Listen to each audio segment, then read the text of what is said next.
Ce qui sépare réellement les gens fauchés des gens riches, ce n'est pas l'intelligence ou encore la chance, c'est la maîtrise de la psychologie de l'argent. J'ai été dans les deux positions, quelqu'un qui n'avait pas du tout d'argent et quelqu'un qui a eu beaucoup d'argent. Et ce que j'ai appris, c'est que comprendre l'argent, c'est comme parler une langue. Tous les riches que tu vois ne sont pas spéciaux, ils parlent juste dans un langage que tu ne comprends pas. Dans cette vidéo, je vais donc t'enseigner le mindset des riches. Si tu veux bâtir une vraie richesse, tu dois te libérer de 6 croyances limitantes qui te maintiennent dans la pauvreté. La première, c'est le scénario de l'argent. Chaque décision financière que tu prends, le job que tu acceptes, tes tarifs, la culpabilité que tu ressens quand tu dépenses est écrite par un scénario inconscient écrit durant ton enfance. Les psychologues financiers ont identifié 4 profils. En premier, l'éviteur qui pense que l'argent est mauvais et qu'il ne le mérite pas. Il sabote lui-même son succès et se sent coupable de toujours vouloir plus. En second, l'adorateur qui croit que l'argent résoudra tous ses problèmes. Il court après l'argent comme un obsédé mais il n'en a jamais assez. Le troisième est le statut. Lui, il lie sa valeur personnelle à sa valeur nette. Il dépense trop pour se montrer et vit dans l'angoisse de la comparaison avec les autres. Le vigilant qui est le quatrième est aussi mon profil. On épargne sans arrêt, on vit en dessous de nos moyens mais on ressent une angoisse constante face à l'avenir.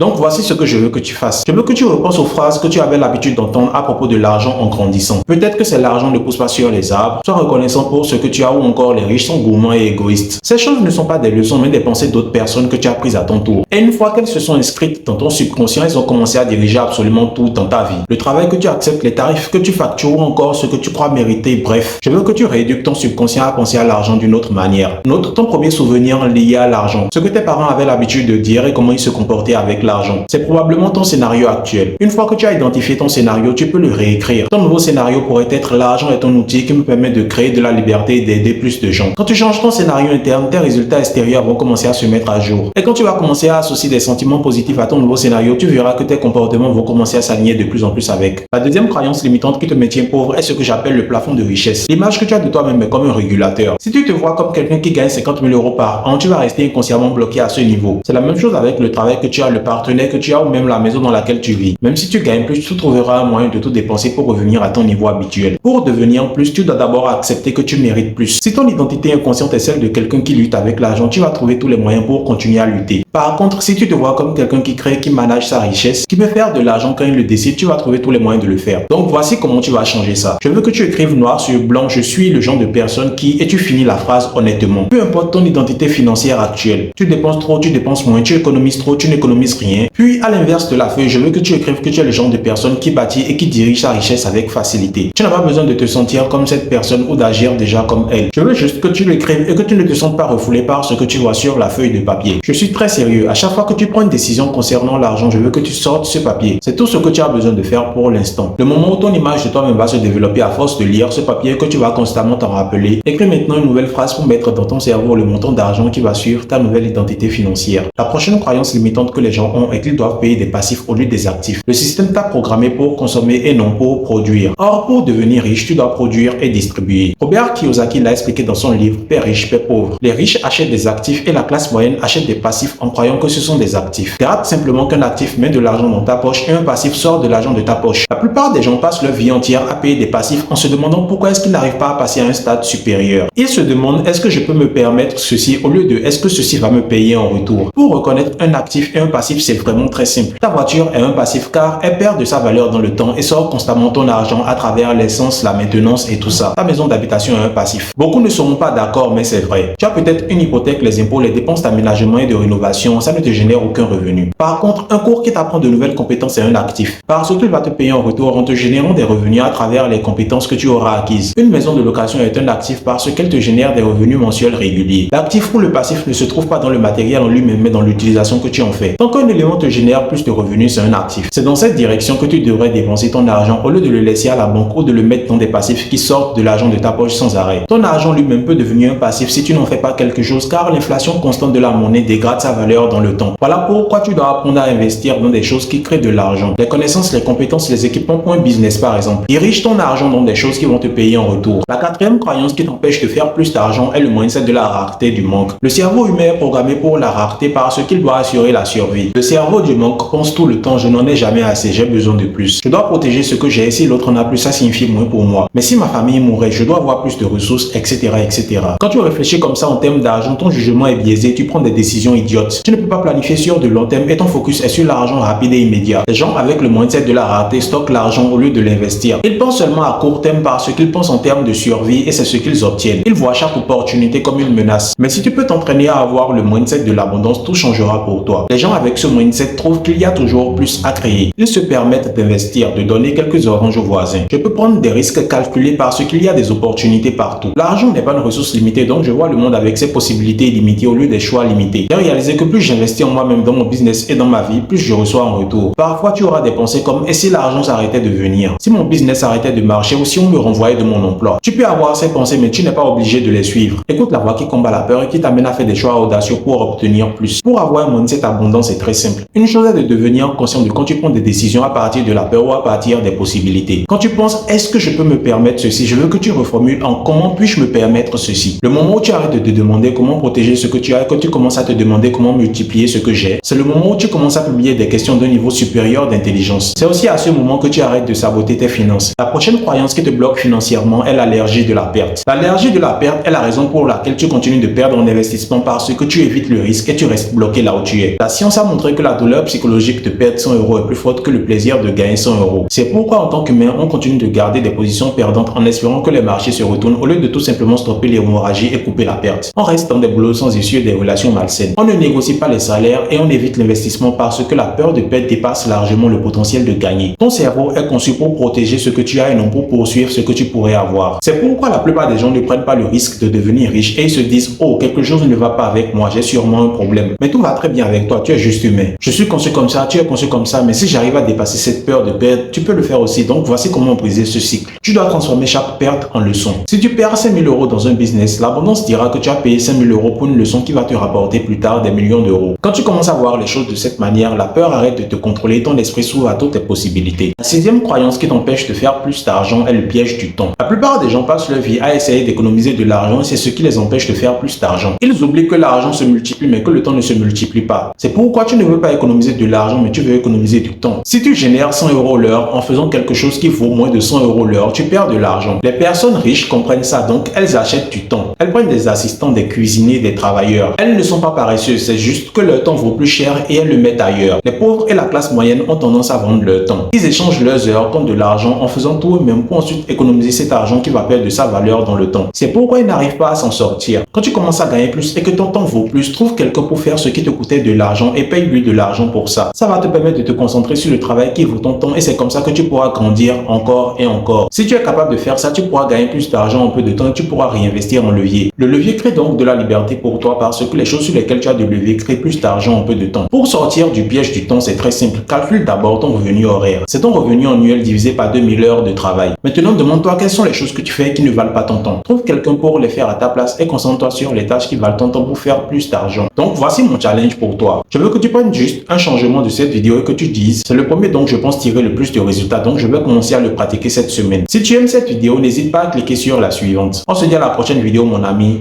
Peace.